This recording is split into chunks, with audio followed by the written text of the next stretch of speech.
Você já ouviu falar na Alzheimer? Bem, hoje nós vamos conversar um pouquinho mais sobre essa patogenia neurológica presente também na vida dos animais, na vida dos nossos pacientes. Então, sem mais delongas, vamos conversar um pouquinho mais sobre essa patogenia, explorando a etiopatogenia da Alzheimer. Então, vamos nessa.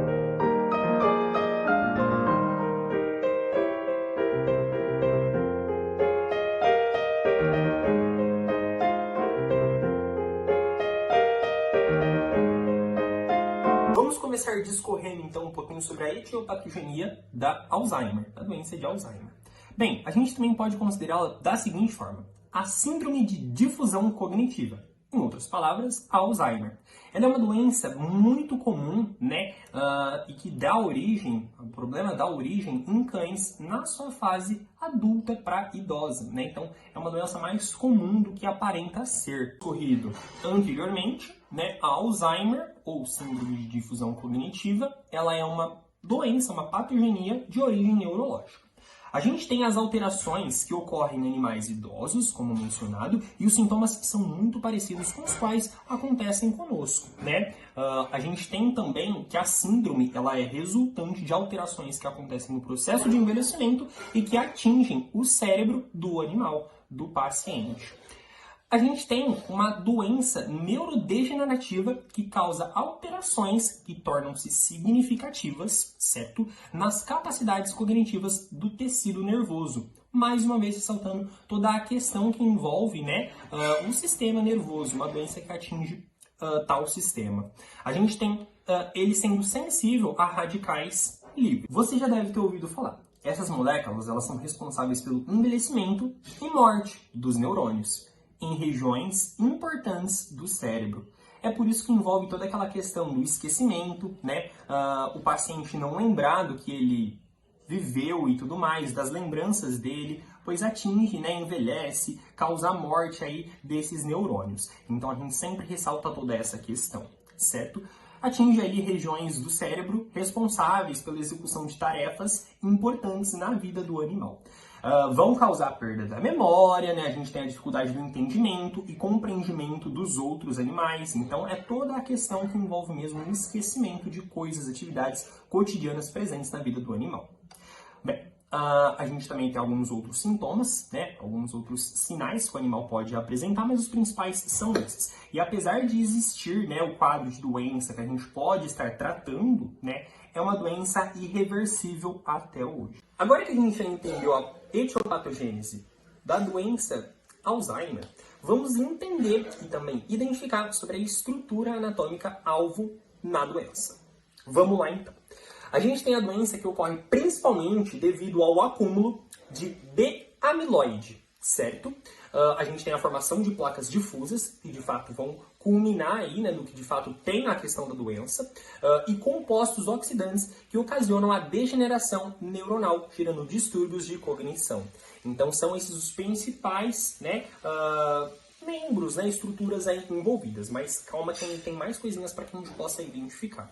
A gente tem aqui a fisiopatogenia da doença Alzheimer, que ainda não é bem compreendida.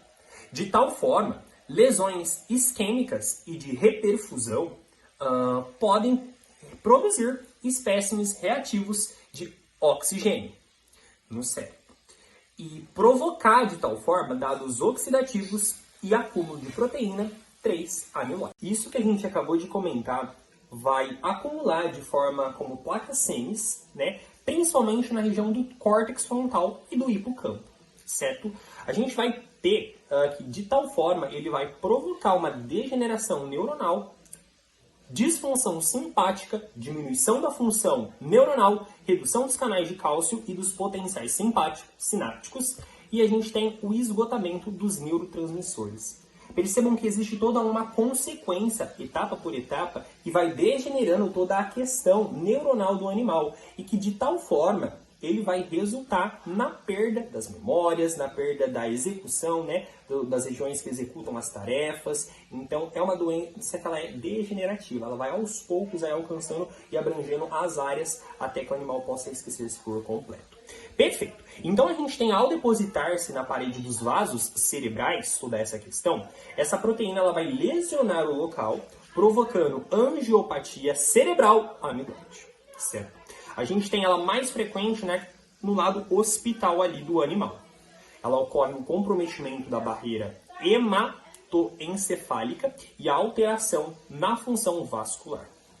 A gente tem a possibilidade da ocorrência de microhemorragias no interior, má oxigenação dos vasos periventriculares e ateroscleroses. Essas alterações, elas vão comprometer os vasos sanguíneos, certo? E também a utilização da glicólise no sistema nervoso central. Então ela vai atingir esses dois principais campos no organismo do nosso paciente. Com o envelhecimento, as mitocôndrias de tal forma vão produzir ATP com menos eficácia. E com isso, elas vão aumentar a produção dos radicais livres, o que vai culminar com a quebra dos lipídios, proteínas e nucleotídeos. Além de, é claro, né, provocar desmielinização, acúmulo de macrófagos e produção de citocinas. Então perceba que existe uma série de fatores que continuam a culminar, né, e agravar ainda mais a situação. As mitocôndrias já não conseguem mais produzir a questão do ATP, com má eficiência que produzem, além de, claro, todos os outros problemas com os quais nós discorremos, né? A gente tem um dado interessante, né, que segundo o Witt e Head, né, produzido em 2014 aí, esse dano ele é oxidativo e está associado ao declínio comportamental apresentado pelos cães. E essas alterações podem levar à disfunção ou morte neuronal, assim como nós comentamos no início dessa. Pode ocorrer a liberação de neurotransmissores excitatórios, né, como a acetilcolina, dopamina e tudo mais. O que pode justificar de tal forma os sinais clínicos manifestados pelos cães, né? Cães com comprometimento cognitivo, eles mostram uma redução significativa de neurônios noradrenérgicos. Então, é bem interessante toda essa questão. E por falar em sinais, vamos comentar um pouquinho sobre eles agora? E os sinais clínicos com os quais nós vamos comentar agora, eles estão associados ao processo de envelhecimento do cachorro, que vai se iniciar aí na fase adulta, né? No término da fase adulta do cãozinho do nosso paciente.